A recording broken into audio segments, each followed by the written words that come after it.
Pagi yang panas membakar aspal Terminal Madura, namun hawa yang paling menyengat bukan berasal dari matahari, melainkan dari rasa takut yang menggumpal di udara.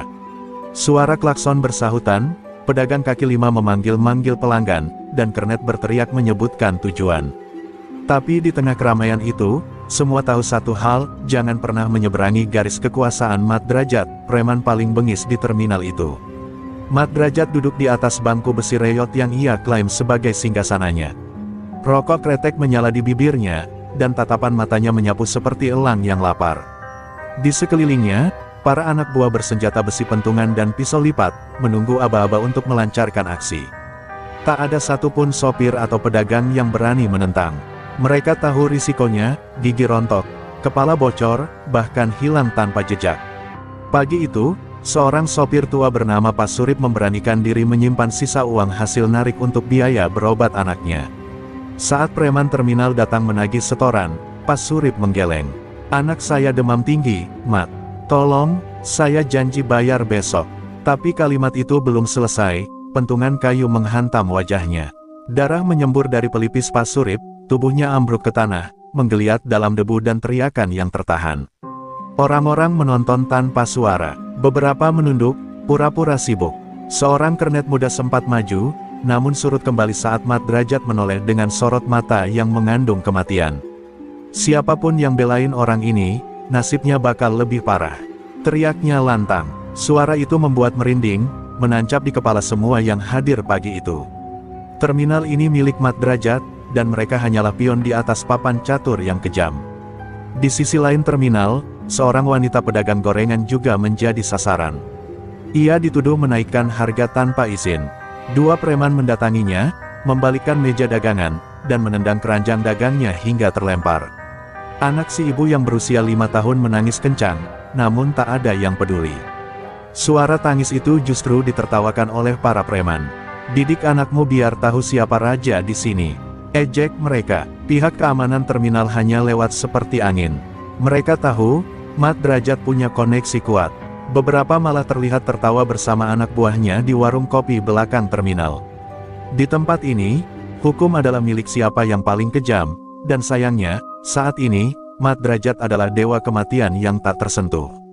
Para sopir, pedagang, bahkan warga sekitar hanya bisa menggigit bibir dan menahan tangis dalam diam.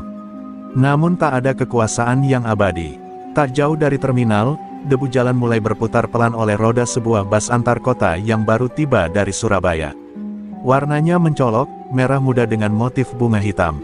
Di balik kemudinya, duduk seorang wanita muda dengan tatapan tenang dan wajah yang menyimpan rahasia besar. Namanya Rahayu. Ia bukan sekadar sopir bus. Ia datang membawa dendam, harapan, dan kekuatan yang tak bisa dipadamkan dengan kekerasan biasa. Apa yang belum diketahui Mat Drajat adalah, pagi itu bukan sekadar permulaan hari, tapi awal dari akhir kekuasaan brutalnya.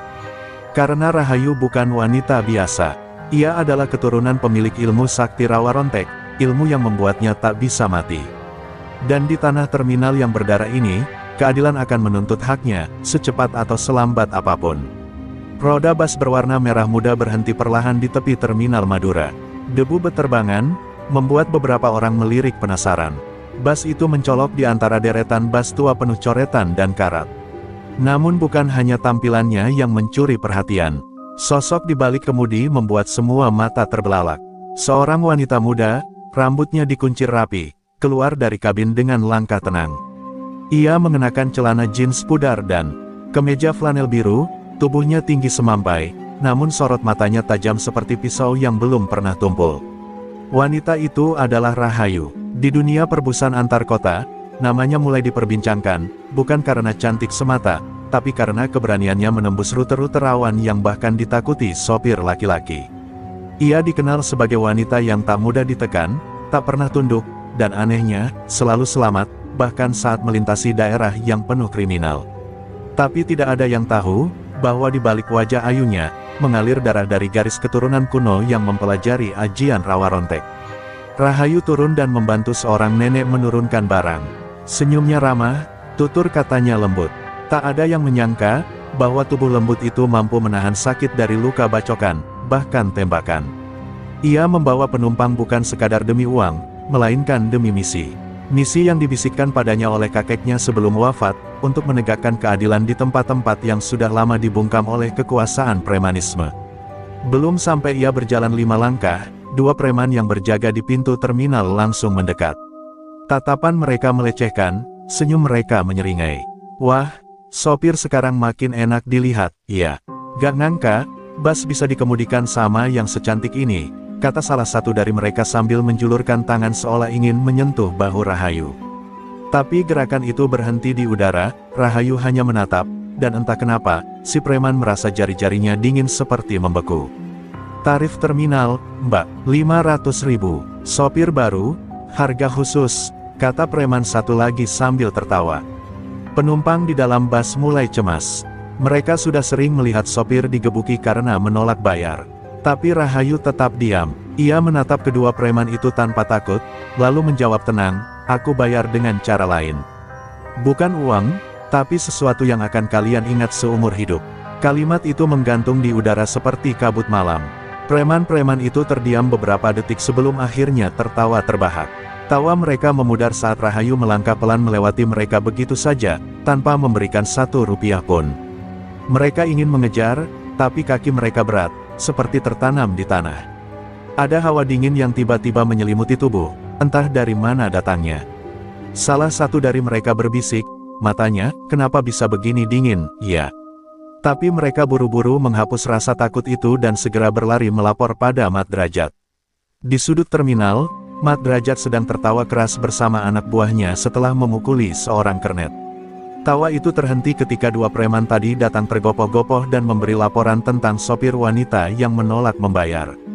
Derajat menyipitkan mata. Sopir wanita, nggak bayar, cantik, gumamnya sinis. Kalau gitu, kasih sambutan yang spesial. Biar tahu siapa raja di sini, lanjutnya sambil meraih besi panjang yang selalu ia gunakan untuk menghajar pendatang. Sementara itu, Rahayu sudah duduk di bangku terminal, menyeruput kopi dari warung kecil sambil memperhatikan sekeliling. Ia tahu, konfrontasi pertama hanya soal waktu. Tapi itu justru yang ia tunggu. Dalam hati, ia berbisik lirih kepada semesta dan arwah leluhurnya, hari ini aku mulai. Akan kutumbangkan raja palsu di tempat ini. Dan angin pun berhembus pelan, seakan menyetujui perang yang akan segera dimulai. Langkah Rahayu memasuki lorong utama terminal Madura seperti menyalakan lonceng perang. Setiap mata menatapnya, ada yang heran, ada yang sinis, namun sebagian besar hanya diam menahan napas. Tak seorang pun pernah melihat wanita secantik itu masuk ke tengah sarang preman dengan wajah setenang air dan langkah setegas batu. Rahayu tak hanya masuk terminal, ia masuk ke sarang serigala yang selama ini memburu dan mencabik siapa saja yang berani berbeda. Dari kejauhan, Mat Derajat melihatnya. Ia berdiri perlahan dari kursinya, mengisap rokoknya dalam-dalam. Matanya menyipit, menakar wanita itu seperti menakar seekor rusa yang tersesat ke wilayah harimau. Itu dia sopir wanita itu. Bisiknya kepada anak buahnya, Gendon, yang berdiri di samping. Iya, Bang, katanya dari Surabaya. Gak mau bayar. Gaya sok jagoan, jawab Gendon dengan nada mengejek. Mat Derajat melangkah maju. Setiap anak buahnya langsung berdiri, memberi jalan bagi sang pemimpin. Suasana terminal mendadak sunyi saat lelaki bertato keris itu mendekat ke arah Rahayu yang masih duduk menikmati kopinya. Tanpa basa-basi, Mat Derajat menggebrak meja. Gelas kopi pecah, isinya muncrat ke tanah. Kalau mau narik di sini, bayar. Atau keluar sekarang juga sebelum wajahmu aku ubah jadi papan reklame. Rahayu menoleh pelan, matanya menatap langsung ke mata Mat Derajat, tatapan tajam namun tenang, seperti mata singa betina. Ia berdiri perlahan, menepuk debu dari celananya, lalu berkata, kau boleh menggebrak meja, bahkan bumi. Tapi tidak akan pernah bisa mengguncang keyakinanku. Suaranya lembut, tapi menghantam keras ke dada siapapun yang mendengarnya. Mat Derajat tertawa, tawa yang hampa dan penuh ancaman. Tanpa aba-aba, Gendon mencoba menghantam wajah Rahayu dengan tongkat baja. Tapi sesuatu yang aneh terjadi. Gerakan Rahayu begitu cepat, ia menunduk dan menyikut perut Gendon, membuat pria besar itu terjengkang mundur dengan muntah menyembur dari mulut. Semua preman terpaku. Mereka tidak pernah menyangka wanita itu bisa bertarung, apalagi menjatuhkan Gendon dalam satu gerakan. Mat Derajat mencabut belatinya, amarahnya memuncak. Kau pikir kau siapa? Ini wilayahku. Terminal ini darahku. Semua orang tunduk di sini. Teriaknya. Rahayu hanya tersenyum tipis. Mungkin memang darahmu yang mengalir di sini, tapi darahmu penuh racun. Dan aku datang untuk menyembuhkan tempat ini, meski harus dengan luka, katanya tenang. Sekali lagi, ucapan itu menusuk lebih dalam dari belati Mat Derajat. Anak buah Mat Derajat mulai maju satu persatu. 10 orang mengepung Rahayu. Penumpang dan pedagang menutup wajah mereka, takut melihat darah tercecer. Tapi Rahayu berdiri diam, wajahnya tetap teduh. Dan saat pukulan pertama datang, tubuhnya seperti bayangan, menghindar, memutar, dan membalas dengan pukulan ringan tapi mematikan. Dalam waktu 2 menit, 5 preman tumbang, 3 pincang, dan 2 lainnya kabur. Terminal yang biasanya gemuruh kini senyap. Semua yang melihat kejadian itu tahu, hari ini sesuatu telah berubah. Seorang wanita muda dari Surabaya, dengan ilmu yang tak diketahui asalnya, telah melangkah ke tengah kekuasaan paling kelam, dan tak gentar sedikit pun. Sementara Mat Derajat mundur beberapa langkah, keringat dingin mulai merembes di dahinya. Ia sadar, sarangnya telah dimasuki. Dan bukan sembarang orang yang masuk, melainkan sosok yang membawa petaka bagi kerajaannya. Malam mulai turun di Terminal Madura. Lampu-lampu redup menggantung di atas atap seng, menerangi lorong-lorong gelap tempat para preman biasa berkumpul. Setelah insiden siang tadi, suasana menjadi berbeda. Tidak ada lagi tawa lepas dari kelompok Mat Derajat. Yang ada hanyalah bisik-bisik takut, tatapan curiga, dan wajah tegang. 5 anak buahnya sedang dirawat seadanya di pos jaga belakang terminal, tubuh mereka lebam-lebam tak karuan. Dan semua itu disebabkan oleh satu wanita, Rahayu. Mat Derajat duduk sendiri di bangku panjang, belatinya ia bolak-balik putar di telapak tangan. Wajahnya muram, tak terima, tapi juga cemas. Ia tidak pernah dikalahkan sebelumnya, apalagi oleh seorang perempuan. Harga dirinya terinjak, tapi lebih dari itu, ada rasa ganjil yang mengganggunya, bukan karena kekalahan fisik, melainkan karena tatapan mata Rahayu. Tatapan itu seperti milik seseorang yang sudah pernah melihat kematian, dan menertawakannya. Sementara itu, Rahayu duduk di dalam busnya yang terparkir rapi di ujung terminal. Ia menutup matanya sejenak, mendengar desir angin malam dan detak langkah yang mendekat. Ia tahu waktunya sudah tiba. Ketika ia membuka mata, 4 preman dengan penutup wajah berdiri di depan bus, masing-masing membawa pentungan dan rantai. Tanpa basa-basi, mereka menggedor pintu dan berteriak, "Keluar kau! Ini tempat Mat Derajat, bukan tempat sopir cantik sok jagoan." Rahayu membuka pintu bus dengan tenang. Ia turun perlahan, menatap ke-4 orang itu tanpa gentar. Salah satu preman maju, mencoba meraih rambutnya, tapi dalam sekejap, Rahayu memutar pergelangan pria itu hingga terdengar bunyi krek. Yang membuat 3 lainnya mundur. "Aku sudah beri kesempatan untuk pergi. Tapi kalian lebih memilih malu daripada sadar," ucapnya lirih namun tegas. Tiba-tiba, dari belakang, datang belasan preman lain. Mereka membawa alat pemukul, tongkat kayu, bahkan botol pecah. Rahayu kini benar-benar dikerubungi. Salah satu dari mereka melompat dan menghantamkan tongkat ke kepalanya. Darah mengucur, tubuh Rahayu jatuh ke tanah, diam. Mereka bersorak, "Mampus lo, sombong amat jadi cewek," teriak salah satu. Tapi euforia itu hanya bertahan 3 detik. Tubuh Rahayu yang sudah bersimbah darah, perlahan bergerak. Dalam tatapan penuh teror, para preman melihat tubuh itu bangkit. Luka di kepalanya masih mengalir, tapi matanya terbuka. "Kak, kok bisa hidup?" bisik seorang preman sambil mundur. Rahayu menatap mereka dingin, lalu berkata, "Aku tidak akan mati hanya karena dipukul. Ilmu yang kupelajari sudah lama menyatu dengan jiwaku. Ini balasan untuk kalian." Dengan gerakan lincah dan penuh amarah terkendali, Rahayu menghajar mereka satu persatu. Tubuh-tubuh besar bergelimpangan seperti boneka mainan. Teriakan kesakitan terdengar di seluruh penjuru terminal. Darah dan debu bercampur, namun tak satu pun orang berani menghentikan pertarungan itu. Rahayu seolah menjadi bayangan kematian yang tak bisa dilukai, tak bisa dikalahkan. Di kejauhan, Mat Derajat menyaksikan semuanya. Wajahnya kini tak hanya marah, tapi pucat.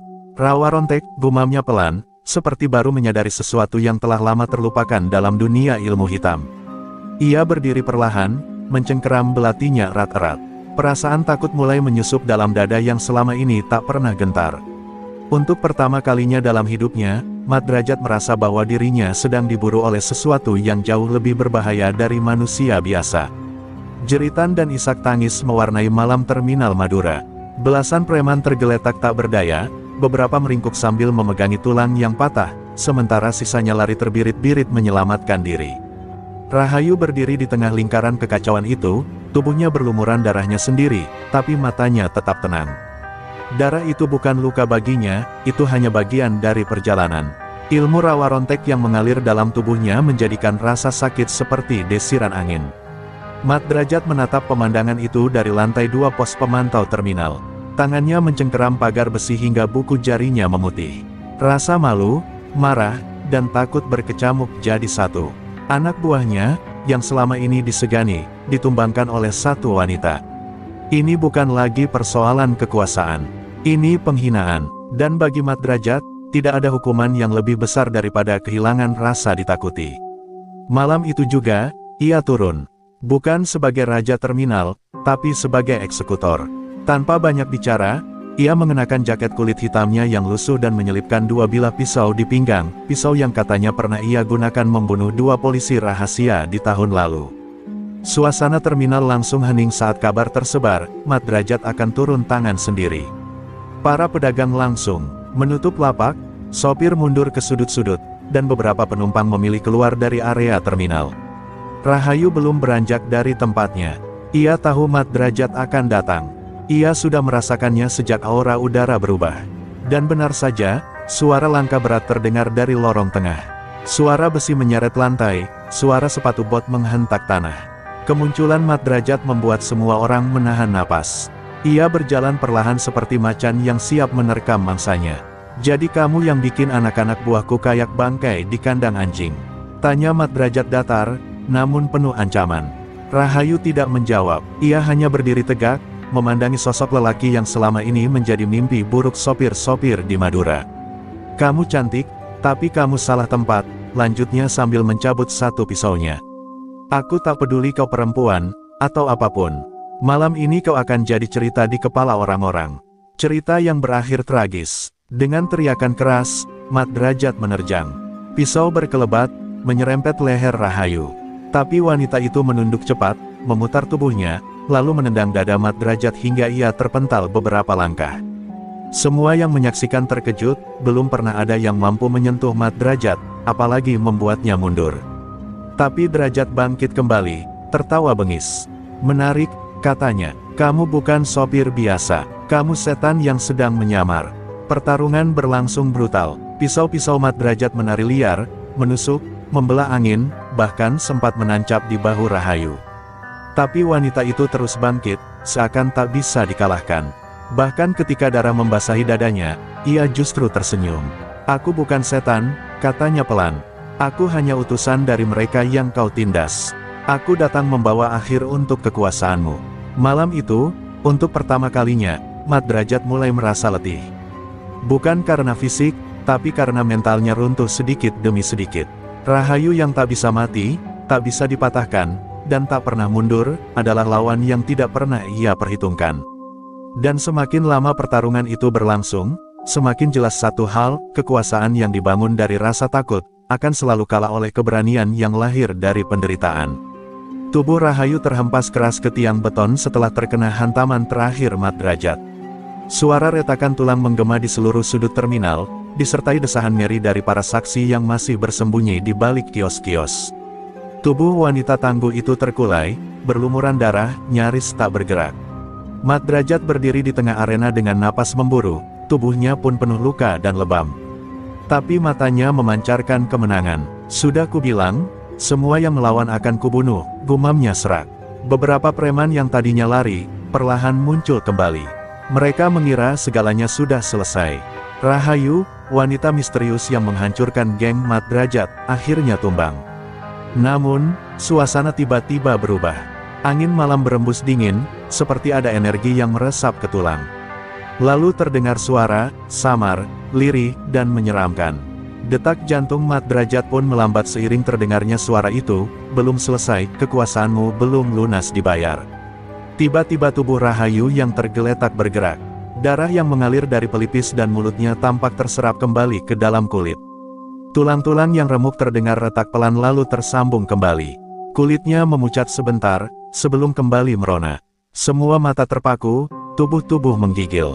Rahayu bangkit perlahan, tegap, dengan mata yang bersinar merah seperti bara. Dia tak hanya hidup kembali, dia bangkit dengan kekuatan yang lebih mengerikan dari sebelumnya. Mat Drajat melangkah mundur. Apa-apaan ini? Bisiknya ketakutan. Untuk pertama kalinya, sang penguasa terminal merasa takut.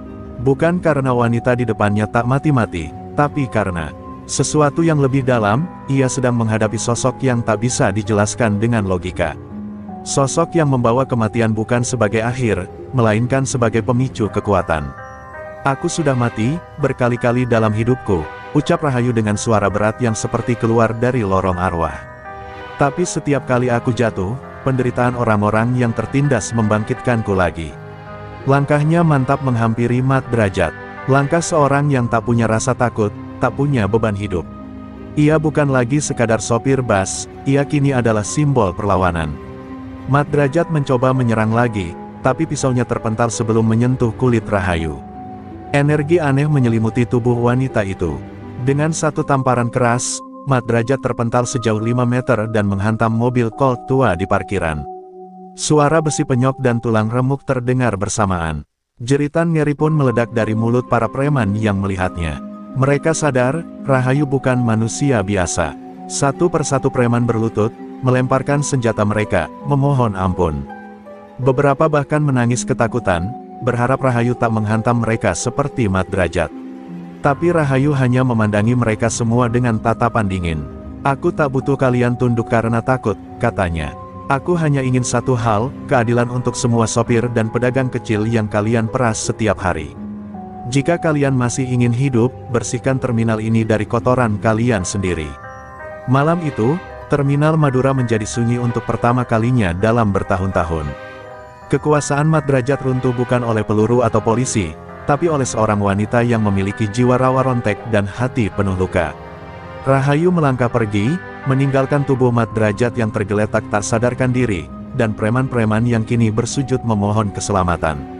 Namun bagi Rahayu, ini baru permulaan. Masih banyak tempat lain, yang harus ia bersihkan. 3 hari setelah kekalahan memalukan Mat Drajat, kabar tentang sopir bus dari Surabaya yang tak bisa mati, menyebar cepat ke seluruh penjuru Jawa Timur.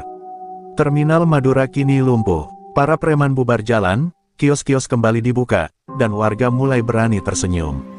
Tapi Rahayu tak tinggal diam. Ia tahu, sistem pemalakan di terminal hanyalah puncak gunung es. Semua bermuara pada satu titik hitam, pelabuhan Tanjung Perak, sarang para pengepul rente dan preman lintas jalur yang bahkan disegani polisi. Di pelabuhan itu, nama Bos Kardi dikenal sebagai raja. Pria bertubuh tambun dengan tatapan licik dan lidah setajam silet itu tak hanya menguasai distribusi logistik, tapi juga jaringan pemalakan sopir dan awak kapal. Dialah yang memberi kuasa kepada Mat Drajat. Saat mendengar Mat Drajat dihancurkan seorang wanita, ia tak tertawa, ia murka. Hanya ada 2 jenis manusia di pelabuhan ini, ujarnya sambil membanting botol bir ke lantai. Yang tunduk, atau yang lenyap. Sementara itu, Rahayu tiba di pelabuhan menjelang malam. Debur ombak dan aroma asin laut menyambutnya. Ia berdiri diam di atas jembatan kayu tua, menatap gelap laut yang luas. Dalam dadanya, amarah membara. Ia ingat betul bagaimana dulu suaminya, juga seorang sopir truk, ditemukan tewas dengan luka di kepala setelah menolak setor uang keamanan ke preman pelabuhan. Kasusnya ditutup, tak ada yang peduli. Malam ini, luka itu akan dibayar lunas. Tak butuh waktu lama bagi anak buah Bos Kardi untuk mengetahui kedatangannya. Mereka mengepung pelabuhan, membawa besi, rantai, bahkan senjata tajam. Tapi Rahayu berdiri tenang di tengah dermaga. Aku datang bukan untuk melawan kalian, tapi untuk membebaskan kalian, suaranya lantang. Beberapa preman tampak ragu, namun sisanya menyerbu dengan sorak-sorai. Dan saat itulah, ajian rawa rontek kembali bangkit. Tubuh Rahayu seperti diselimuti cahaya merah samar. Ia menghindari serangan dengan kelincahan tak wajar, dan ketika membalas, satu pukulannya mampu melempar 3 orang sekaligus. Jeritan demi jeritan terdengar, tapi bukan hanya karena sakit, melainkan karena ketakutan. Rahayu bukan sekadar manusia kuat. Ia seperti makhluk gaib yang hidup untuk membalas setiap air mata sopir-sopir kecil yang dulu tak berdaya. Di kejauhan, Bos Kardi menyaksikan semuanya dari atas menara kontrol. Wajahnya mulai pucat. Ini bukan manusia, ini arwah penasaran.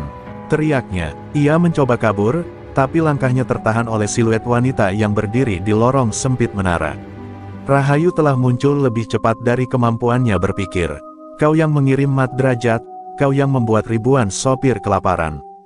Kini giliranmu yang harus menerima hukuman, bisik Rahayu dingin. Bos Kardi mencoba meraih pistol dari balik jasnya, tapi sebelum jari telunjuknya menyentuh pelatuk, tangan Rahayu sudah mencengkeram pergelangan tangannya. Kau tidak akan mati malam ini, katanya lirih. Tapi kau akan merasakan penderitaan seperti yang dulu kau tebarkan. Rahayu menghantam Bos Kardi hingga pingsan, lalu menyeret tubuh gemuk itu ke depan pelabuhan. Di sana, ratusan orang, sopir, pedagang, dan buruh, menyaksikan raja pelabuhan tersungkur di kaki wanita yang mereka sebut sebagai arwah penegak keadilan. Malam itu, pelabuhan Tanjung Perak menjadi saksi tumbangnya satu lagi penguasa bayangan. Rahayu tak bersorak, tak tertawa. Ia hanya menatap laut, menahan air mata. Dendamnya belum selesai, karena di balik kekuasaan Bos Kardi, masih ada nama-nama lain yang lebih besar, lebih licik, dan lebih berbahaya. Sehari setelah tumbangnya Bos Kardi, suasana pelabuhan Tanjung Perak berubah drastis. Para buruh bekerja tanpa rasa takut, sopir-sopir truk mulai mengantre dengan tertib, dan tidak ada lagi pungutan liar. Namun, di tengah perubahan itu, Rahayu merasakan keganjilan. Terlalu mudah, terlalu cepat, bos sekuat Kardi tak mungkin bergerak sendiri. Ada sesuatu yang tersembunyi, kekuatan yang lebih besar, yang tak terlihat di permukaan. Saat ia sedang memeriksa daftar nama jaringan preman yang ditemukan di ruang rahasia menara kontrol, matanya terhenti pada sebuah nama, Pade Sarwan.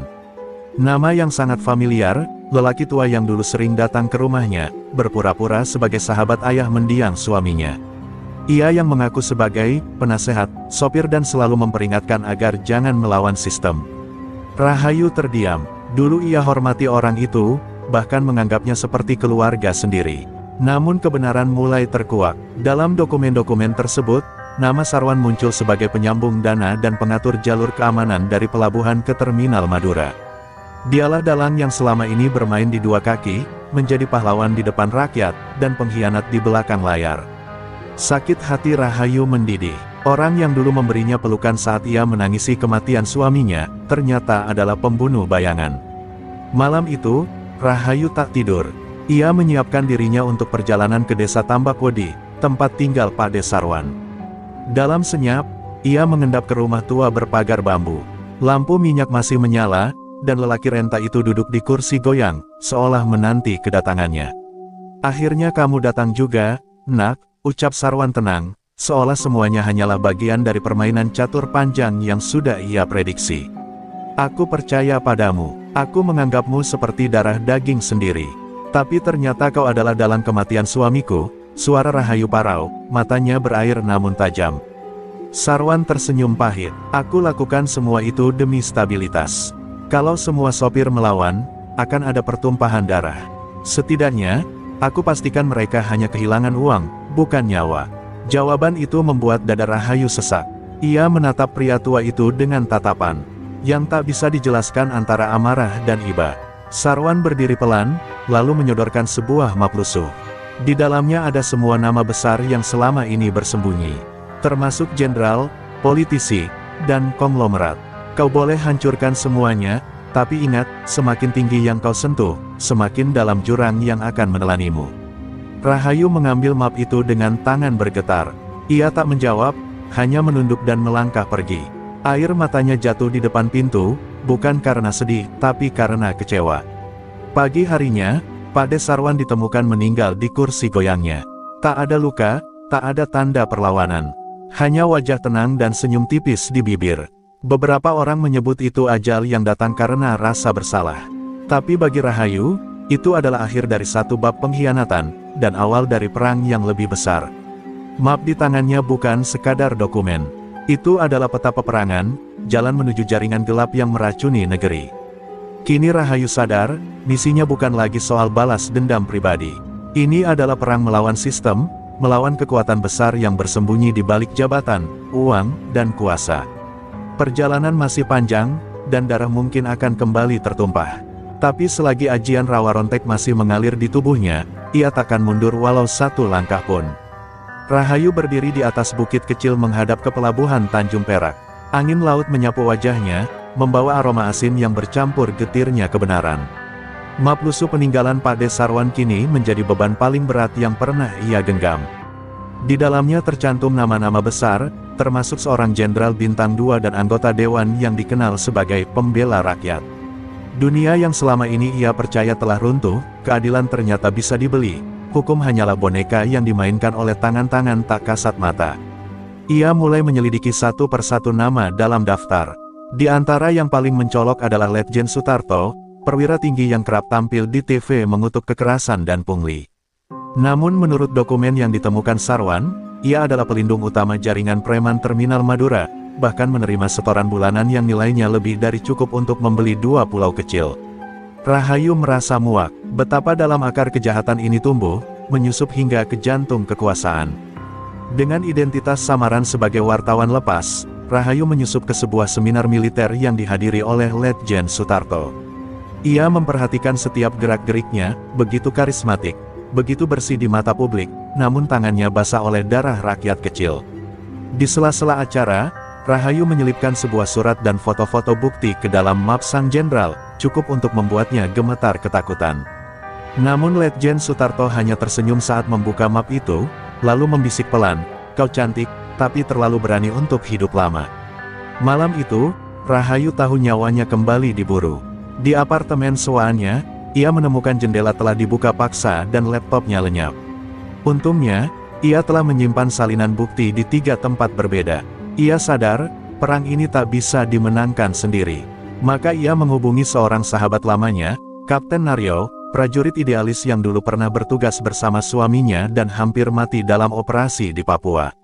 "Jika kau masih punya hati, bantu aku. Negara ini sedang digerogoti dari dalam," pinta Rahayu lewat sambungan telepon. Kapten Naryo muncul di pelabuhan keesokan harinya, berpakaian sipil, membawa tim kecil dari pasukan elit. Mereka tak bisa bergerak resmi, karena jika informasi ini bocor ke atasan, operasi akan langsung digagalkan. "Kita lawan mereka dari bayangan," ucap Naryo. Sejak hari itu, pelabuhan Tanjung Perak menjadi panggung pertempuran diam-diam. Mereka mengendus satu persatu titik penyelundupan, menyusup ke pertemuan gelap, dan menyebar informasi ke media bawah tanah. Namun musuh pun tak tinggal diam. Serangan demi serangan mulai datang, bukan hanya fisik, tapi juga psikologis. Nama Rahayu dicemarkan sebagai pengkhianat negara, fotonya tersebar di grup-grup WhatsApp sebagai preman wanita bertopeng pembela rakyat. Ia tak lagi bisa muncul bebas. Tapi ia tak peduli, setiap fitnah hanya menguatkan tekadnya. Ia tahu, ketika seorang perempuan bangkit melawan sistem kotor, dunia akan mengguncang. Pada suatu malam hujan, markas rahasia mereka diserbu. Granat asap dilemparkan, dan tembakan menggema. Rahayu terjebak di dalam bersama 2 orang anak buah Naryo. Meski terluka, ia tetap berdiri dan melawan dengan ajian rawa rontek yang kini mulai membuat lawan ketakutan. Satu persatu para penyerbu terkapar, namun ia tahu, ini baru permulaan dari badai yang lebih besar. Karena di luar sana, sang jenderal kini sedang merancang langkah terakhir, menghabisi Rahayu dan semua jejaknya secara permanen. Langit mendung menggantung kelam di atas langit Surabaya saat Rahayu dan Kapten Naryo berlindung di sebuah rumah tua di pinggiran kota. Wajah Rahayu penuh luka, darah mengering di pelipisnya, namun matanya masih menyala dengan amarah yang membara. Ia tak pernah membayangkan, perjuangannya yang berangkat dari pemalakan di terminal bisa menyingkap borok kekuasaan yang begitu busuk. Kini ia bukan sekadar korban, ia menjadi ancaman bagi sistem gelap yang selama ini tak tersentuh hukum. Di ruang tamu yang remang, Naryo menatap peta yang terbentang di meja. Markas terakhir mereka ada di Bangkalan. Gudang besar yang tampaknya tak berarti, tapi berdasarkan intel kita, di sanalah semua transaksi uang kotor dari pelabuhan dan terminal disalurkan, ucapnya.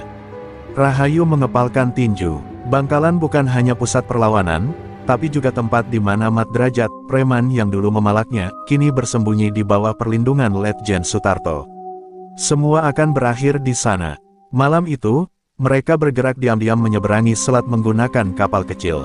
Di tengah laut, suara badai dan ombak seperti menyuarakan kegelisahan alam. Di dalam hatinya, Rahayu berbisik pada arwah suaminya, "Bang, doakan aku. Jika malam ini aku tak pulang, aku ingin kau tahu, aku berjuang bukan hanya untuk kita, tapi untuk semua yang pernah diinjak oleh mereka." Air matanya jatuh, lalu hilang tersapu hujan. Sesampainya di Bangkalan, gudang besar itu terlihat sepi. Tapi Naryo tahu, itu jebakan. Benar saja, begitu mereka menyusup masuk, puluhan pria bersenjata mengepung dari segala penjuru. Letjen Sutarto muncul dari balik bayangan, mengenakan setelan dinas lengkap, tapi dengan senyum setan. "Kau pikir ini film, Rahayu? Negara ini bukan tempat untuk orang jujur sepertimu. Kamilah yang mengatur semuanya." Ia menodongkan pistol ke arah kepala Rahayu. Tapi sebelum pelatuk ditarik, Rahayu mengaktifkan kekuatan rawa rontek miliknya. Tubuhnya menyala dalam aura putih kehijauan, dan satu hentakan kakinya membuat lantai gudang retak. Para preman terlempar ke dinding, jeritan memecah malam. Letjen Sutarto terkejut, namun Rahayu tak memberinya waktu berpikir. Ia menerjang, menangkis peluru dengan tangan kosong, menghantam tubuh sang jenderal hingga terhempas ke tumpukan besi tua. Kapten Naryo dan pasukannya mengambil alih sisa pertempuran. Mereka menangkap hidup-hidup para pelaku, merekam semua kejadian sebagai bukti. Letjen Sutarto, meski babak belur, akhirnya diborgol dan diangkut ke Jakarta untuk diadili. Media nasional pun geger. Sosok wanita bernama Rahayu mendadak menjadi simbol perlawanan rakyat terhadap mafia dalam seragam. Rakyat bersorak, tapi bagi Rahayu, kemenangan ini terasa pahit. Karena di balik semua itu, ia kehilangan rumah, suaminya, dan hidup normalnya. Tapi saat ia berdiri di depan makam Pade Sarwan, ia tersenyum. "Sudah selesai, Pade. Mereka sudah tumbang. Darahmu tak tumpah sia-sia." Hujan turun perlahan, seolah langit ikut menangis bahagia. Rahayu menatap langit dan berbisik, kini saatnya negeri ini dibersihkan, meski harus dengan darah seorang wanita. Setelah Letjen Sutarto dan jaringan Mat Drajat dijebloskan ke tahanan militer, Indonesia seolah bernapas lega. Media menyorot sosok Rahayu sebagai pahlawan rakyat. Namun, sorotan itulah yang membuat Rahayu merasa gelisah. Ia tak terbiasa jadi pusat perhatian. Baginya, perjuangan belum usai. Di balik layar, masih banyak jaringan hitam yang belum tersentuh, preman-preman kecil yang kini berebut kekuasaan, dan aparat korup yang bersembunyi di balik lambang negara. Rahayu memilih menghilang. Ia tak pernah menghadiri wawancara, menolak penghargaan, bahkan menonaktifkan semua identitasnya. Ia kembali ke jalanan, kali ini bukan sebagai sopir bus, tapi sebagai bayangan yang mengawasi. Dengan kekuatan rawa rontek yang tak bisa dikalahkan, ia menjadi legenda baru di jalur-jalur gelap terminal, pelabuhan, dan pasar, menjadi cerita bisik-bisik, bahwa ada perempuan berjubah hitam yang membela kaum kecil dan menghabisi yang zalim. Di salah satu terminal tua di Sampang, seorang preman muda bernama Togar mencoba memalak penjual sayur. Saat ia mengangkat tangan untuk memukul, mendadak tangannya terasa beku. Bayangan hitam muncul dari atas atap, melayang turun perlahan. Rahayu berdiri di hadapannya, wajahnya tertutup kain gelap, hanya matanya yang tajam bersinar. "Kau ingin hidup, atau ingin dihidupkan kembali setiap malam karena mati tak sempurna?" Togar lari terbirit-birit, warga hanya bisa menatap tak percaya. Di sudut lain pulau, para ekspreman yang dulu anak buah Mat Drajat mulai membentuk aliansi baru. Mereka tahu, selama wanita itu masih berkeliaran, tak akan pernah ada ketenangan. Maka muncullah buronan baru, Bayangan Putih. Pemerintah diam-diam mengincarnya karena dianggap membahayakan stabilitas keamanan. Tapi Rahayu sudah siap. Ia bukan lagi sekadar sopir bus. Ia kini menjadi gerakan.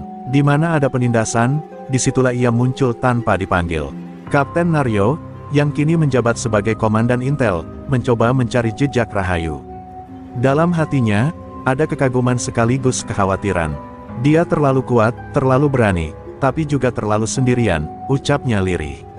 Di ruang kerjanya, ia menyimpan foto Rahayu semasa menjadi sopir, dengan tulisan di belakangnya, "Perjuangan tak akan selesai selama keadilan masih dibeli dengan uang." Foto itu selalu mengingatkannya bahwa negeri ini tak hanya butuh hukum, tapi juga keberanian. Sementara itu, di desa terpencil dekat hutan Meru Betiri, Seorang ibu tua tersenyum saat melihat anaknya, penjual nasi di terminal, datang tanpa luka, tanpa takut lagi. Sang anak bercerita, "Bu, katanya sekarang ada bayangan perempuan yang jagain kami. Namanya Rahayu." Sang ibu menatap ke langit, berbisik dalam hati, "Semoga Allah selalu jaga dia, pahlawan tak dikenal yang menyelamatkan hidup kami." Malam itu, Rahayu duduk sendiri di atas bukit, memandang lampu kota Madura dari kejauhan. Rambutnya tertiup angin laut, hatinya tenang meski penuh luka. Ia tahu, selama dunia masih pincang, ia tak boleh berhenti. Ia menghela napas dan berbisik pada dirinya sendiri, "Jika mereka tak kenal rasa takut, maka aku akan jadi rasa takut itu. Untuk mereka yang tak berdaya, aku akan terus berjalan." Di balik tenangnya malam di ujung timur Indonesia, badai baru mulai terbentuk. Di Atambua, seorang pria bertubuh kekar dengan luka bakar di sekujur tubuh duduk di bawah pohon beringin tua. Namanya dikenal dengan banyak sebutan, si Jagal Timur, hantu perbatasan, atau Mauletan, yang artinya, manusia berdarah hitam. Dia bukan preman biasa. Dulu, ia adalah algojo di jalur gelap perdagangan senjata dan manusia antar perbatasan. Namun kini, ia punya misi baru, membalas dendam pada Rahayu, perempuan yang menghancurkan jaringan Mat Drajat, sekutunya dari barat. Jaringan rahasia memberi kabar padanya, wanita bayangan itu kini menyebar teror di jalur Jawa dan Madura. Tak ada yang bisa menghentikannya. Si Jagal hanya tertawa. Ia mengunyah sirihnya perlahan, lalu mencoret peta jalur darat ke Madura. "Kalau begitu, aku akan ke sana. Bukan untuk memalak, tapi untuk mengoyak wajah keadilan palsu yang mereka banggakan." Ia membawa ilmu tua dari timur yang mengerikan, ajian Nogo Panjang, yang membuat tubuhnya tidak bisa dilukai senjata apapun, dan mampu memanggil bayangan dari alam kematian. Sementara itu, Rahayu berada di Probolinggo, menyamar sebagai pedagang warung kopi kecil. Ia mencium sesuatu yang janggal, pasar gelap kembali hidup, dan kabar penindasan mulai terdengar lagi. Tapi yang paling membuatnya waspada adalah desas-desus tentang bayangan timur, yang membantai satu kampung nelayan karena menolak membayar uang jalan. Luka lama Rahayu kembali terbuka. Ia tahu, ini bukan sekadar preman. Ini musuh dari dunia gelap yang lebih dalam, yang punya ilmu sakti seperti dirinya. Rahayu meninggalkan warungnya tanpa pamit. Malam itu ia menyeberang ke Banyuwangi dengan motor tua, melewati gelapnya jalan pantai selatan. Hatinya penuh pertanyaan, apakah kekuatannya cukup untuk menghadapi makhluk sekelas Jagal Timur. Tapi satu hal ia pegang, ketakutan bukan alasan untuk mundur. Ia sudah mati terlalu banyak kali untuk takut. Ia akan berdiri lagi, dan lagi, selama masih ada rakyat kecil yang menangis di bawah kaki kekuasaan. Di pelabuhan Situbondo, sesosok tubuh ditemukan tergantung di gerbang pasar. Di dadanya tertulis darah, "Aku datang, Rahayu." Tubuh itu milik preman lokal yang selama ini memeras sopir angkot. Pesan itu menyebar seperti api, membuat semua jaringan bawah sadar bahwa perang baru telah dimulai. Tapi yang lebih mengerikan, mayat itu hilang keesokan harinya, dan warga sekitar bersumpah melihatnya berjalan kembali di malam hari. Kapten Naryo yang diam-diam masih melacak Rahayu, membaca laporan itu dengan tangan gemetar. Ia tahu, Rahayu kini akan menghadapi musuh yang bukan dari dunia biasa.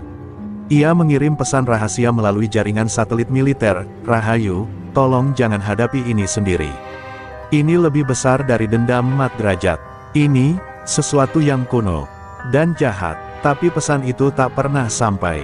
Rahayu sudah terlalu dalam melangkah. Di sebuah bukit tandus menghadap Selat Madura, dua bayangan akhirnya bertemu. Rahayu berdiri dengan jubah hitamnya, tenang, tegap. Di hadapannya, si Jagal Timur berdiri telanjang dada, tubuhnya menghitam oleh ajian, matanya merah menyala. Tak ada kata, hanya angin yang mendesis saat dua kekuatan sakti, dua jalan hidup yang saling bertolak belakang, siap bentrok dalam pertempuran yang akan menggetarkan dunia bawah. Udara terasa kering dan membakar saat fajar menyingsing di atas bukit Karang Utara Madura. Rahayu dan si Jagal Timur berdiri saling menatap. Tak ada kerumunan, tak ada saksi, hanya dua jiwa yang diselimuti dendam dan kekuatan gaib. Tanah di antara mereka bergemuruh, seperti tahu bahwa pertarungan ini bukan sekadar adu tenaga, tapi adu takdir. Rahayu menggenggam tangannya erat, ajian rawa ronteknya telah disempurnakan, tetapi lawan kali ini bukan sembarangan. Jagal Timur bukan manusia biasa, ia bayangan dari masa lalu yang penuh darah dan kutukan. Serangan pertama datang tanpa aba-aba. Si jagal melompat dengan kecepatan tak terduga, membelah angin dengan tinjunya yang dilapisi aura merah gelap. Rahayu menghindar seketika, melompat ke udara dan membalas dengan tendangan berisi ajian petir. Dentuman besar mengguncang tanah, menciptakan lubang di antara mereka. Kedua tubuh terpental, namun hanya Rahayu yang bangkit tanpa luka. Si jagal tertawa, darah menetes dari mulutnya, tapi tubuhnya menyatu kembali dengan cepat. Rasakan, perempuan, ilmu nogo panjang tidak bisa kau lawan dengan tenaga manusia. Rahayu menutup matanya sejenak, menarik napas panjang. Ia tahu hanya satu cara untuk melawan, membangkitkan ajian Cakra Dirgantara, ajian tertinggi yang diwariskan oleh gurunya semasa di Gunung Lawu. Tapi ajian itu menuntut harga, nyawa satu orang harus dikorbankan agar kekuatannya sempurna. Dan saat itu, tiba-tiba muncullah sosok tua dari balik semak, Pak Broto, mantan sopir truk yang dulu pernah ditolong Rahayu di jalur Situbondo. "Gunakan nyawaku," katanya pelan. "Aku sudah terlalu tua, dan aku tahu. Indonesia butuh kau lebih lama daripada aku hidup." Air mata mengalir di pipi Rahayu. Ia memeluk Pak Broto, lalu menanamkan segel ajian di dada lelaki tua itu. Dalam sekejap, langit berubah kelam. Petir menggelegar, tanah terbelah, dan tubuh Rahayu diliputi cahaya biru kemasan. Ia berubah, bukan hanya manusia, tapi perwujudan energi langit. Matanya menyala, rambutnya terurai, dan tubuhnya seakan dilapisi logam suci. Si jagal mundur satu langkah untuk pertama kalinya. Ia tahu, ini bukan lagi pertarungan biasa. Ini pertempuran antara kekuatan kegelapan dan cahaya terakhir dari bumi. Pertempuran kembali meletus, kali ini dengan kekuatan dahsyat. Setiap pukulan mereka menghancurkan bukit, setiap tendangan memecah batu menjadi debu. Si jagal memanggil bayangan-bayangan hitam dari alam kematian, tapi Rahayu membungkusnya dengan lingkaran cahaya yang membakar segala kegelapan. Tubuh jagal meleleh, membentuk kembali, lalu meleleh lagi, sampai akhirnya satu pukulan bersinar dari Rahayu menembus dadanya. Tubuh si jagal menghilang perlahan, menjerit sambil tertawa. "Kau pikir kau menang, Rahayu? Masih banyak yang akan datang, kau bukan satu-satunya." Saat debu pertarungan menghilang, tubuh Rahayu roboh di tanah. Nafasnya berat, ia tahu ajian itu menyerap sebagian jiwanya. Tapi sebelum gelap menjemput, ia melihat Pak Broto berdiri, wajahnya bersinar damai, seolah diampuni oleh langit. "Kau pahlawan, nak," ucapnya lembut. "Tapi ingat, musuhmu bukan cuma preman dan ajian hitam, musuhmu yang sesungguhnya adalah mereka yang bersembunyi di balik kekuasaan." Hari itu, kabar pertarungan menyebar ke seluruh penjuru Madura dan Jawa Timur. Tak ada yang tahu pasti siapa yang bertarung, hanya bahwa gunung kecil di utara Madura kini terbelah menjadi dua. Di jalan-jalan terminal, nama Rahayu makin menggema. Tapi di balik kejayaan itu, sebuah organisasi rahasia di Jakarta mulai resah. Mereka menyebutnya bayangan ibu kota, dan mereka mulai mengirim pembunuh bayaran paling mematikan untuk menghabisi Rahayu. Terima kasih sudah jeli mengamati. Memang benar, bab 14 belum dibuat. Tadi kita langsung melompat dari bab 13 ke bab 15. Ini bisa saja terjadi karena sistem melewati satu permintaan sebelumnya secara tak sengaja, mungkin karena pesan sebelumnya terlalu panjang atau tergeser dari alur akibat respons tertunda. Agar cerita tetap utuh dan alurnya lancar, saya akan segera buatkan bab 14 sekarang juga, tetap dengan gaya dramatis, 8 paragraf, dan nyambung antara bab 13 saat Rahayu melawan Mat Drajat dan anak buahnya, dan bab 15 saat Mat Drajat kalah dan Rahayu menjadi simbol harapan. Hujan deras turun membasahi terminal Sumeneb, seolah langit ikut bersedih atas kekacauan yang terjadi. Rahayu berdiri di tengah hujan, tubuhnya basah kuyup, tapi tatapannya tetap membara. Di hadapannya, berdiri Mat Drajat dengan tubuh besar dan mata menyala penuh dendam. Di sekeliling mereka, anak-anak buah Mat Drajat mengepung, siap menghajar tanpa ampun. Namun Rahayu tidak gentar, ia merapal doa dalam hati, memanggil kekuatan rawa rontek yang selama ini ia simpan hanya untuk saat paling genting. "Perempuan kampungan, kau pikir bisa menghentikan kami semua?" teriak Mat Drajat sambil maju. Ia melompat dengan ajian, banteng wulung, yang membuat tanah berguncang ketika kakinya menapak. Namun tepat saat pukulannya hampir mengenai wajah Rahayu, tubuh perempuan itu lenyap sekejap, dan muncul kembali di belakangnya, menghantam punggungnya dengan tenaga dalam yang membuat Mat Drajat terhempas ke tembok terminal. Anak buah Mat Derajat menyerbu. 10 orang sekaligus menghantam Rahayu dengan golok dan besi. Tubuhnya sempat roboh. Darah muncrat dari bahunya. Namun ketika mereka bersorak kemenangan, tubuh Rahayu perlahan bangkit kembali, tanpa luka, tanpa goresan. Inilah kekuatan Rawa Rontek sejati. Satu persatu para preman dibuat terjungkal dengan pukulan cepat dan ajian yang tak mereka pahami. Jeritan mereka bersahutan dengan suara petir. Mat Derajat yang menyaksikan itu mulai goyah. "Ilmu setan, kau bukan manusia," teriaknya ketakutan. Tapi Rahayu justru mendekat perlahan, langkahnya tenang seperti bayangan malaikat pencabut nyawa. "Aku manusia, tapi kalian memperlakukan rakyat seperti binatang," balasnya dingin, sebelum melayangkan tamparan yang membuat Mat Derajat berlutut. Dengan sisa kekuatannya, Mat Derajat mengeluarkan ajian pamungkasnya, ajian batu karang, membuat tubuhnya keras sekeras batu. Ia menghantam dada Rahayu, dan kali ini benar-benar membuatnya roboh hingga darah keluar dari mulutnya. Terminal menjadi sunyi. Semua mengira Rahayu kalah. Tubuhnya terdiam, tak bergerak. Hanya hujan yang membasahi wajahnya yang pucat. Namun beberapa detik kemudian, tubuh Rahayu bergerak. Perlahan ia bangkit, matanya terbuka, memancarkan cahaya merah membara. Dalam diam, ia merapal ajian Rawa Rontek tingkat tinggi, memanggil energi leluhur yang membuat seluruh tanah terminal bergetar. Mat Derajat mundur, wajahnya memucat. "Mustahil, kau hidup lagi. Aku tak bisa mati oleh tangan preman sepertimu," jawab Rahayu lirih namun tegas. Ia melesat secepat kilat, menghantam dada Mat Derajat hingga tubuh besar itu terangkat dari tanah dan menghantam kontainer di ujung terminal. Suara tulangnya patah terdengar jelas, dan tubuhnya tergeletak tak berdaya. Suasana terminal berubah mencekam. Para preman yang tersisa lari terbirit-birit, meninggalkan pemimpinnya yang kini tak lebih dari bangkai hidup. Rahayu berdiri di tengah terminal, tubuhnya berdarah, tapi matanya bersinar terang. Ia tahu, ini baru awal. Esok, dunia akan tahu siapa yang telah menghancurkan kekuasaan Mat Derajat. Seorang perempuan, seorang sopir, pemilik ilmu Rawa Rontek. Terminal Sumenep pagi itu berbeda dari biasanya. Tak ada lagi tawa keras preman-preman yang biasa menguasai sudut-sudut terminal. Tak ada lagi suara gertakan Mat Derajat dan anak buahnya yang memalak sopir atau kenek. Yang tersisa hanya bisu, ketakutan, dan bisikan pelan tentang seorang perempuan muda yang tak bisa mati, yang datang membawa angin perubahan. Rahayu berdiri di atas atap bas yang semalam dijadikan panggung pertarungan, dengan tubuh berlumur darah para preman, namun wajahnya tetap tenang. Tatapannya menembus langit, seakan berbicara langsung dengan leluhur ilmu Rawa Rontek. Mat Derajat tergeletak di tengah terminal, tubuhnya remuk oleh ajian Rahayu. Nafasnya tersengal, dan dari mulutnya mengalir darah segar bercampur air mata ketakutan. "Ampun, aku hanya ingin berkuasa," lirihnya sebelum matanya terpejam. Namun tubuhnya tak menghilang seperti Rahayu saat bangkit dari kematian. Ia mati sungguhan, dan itu menjadi pertanda bahwa kekuasaan premannya telah berakhir. Masyarakat pelan-pelan mulai mendekat. Para sopir, penjual asongan, ibu-ibu yang selama ini diam karena takut, kini berani menatap terminal dengan harapan. Baru, Rahayu turun dari atap bas, disambut pelukan dari Pak Udin, sopir tua yang pernah hampir dibunuh oleh Mat Derajat. "Nak, kamu bukan cuma menyelamatkan kami, tapi juga memulihkan harga diri kami," katanya terisak.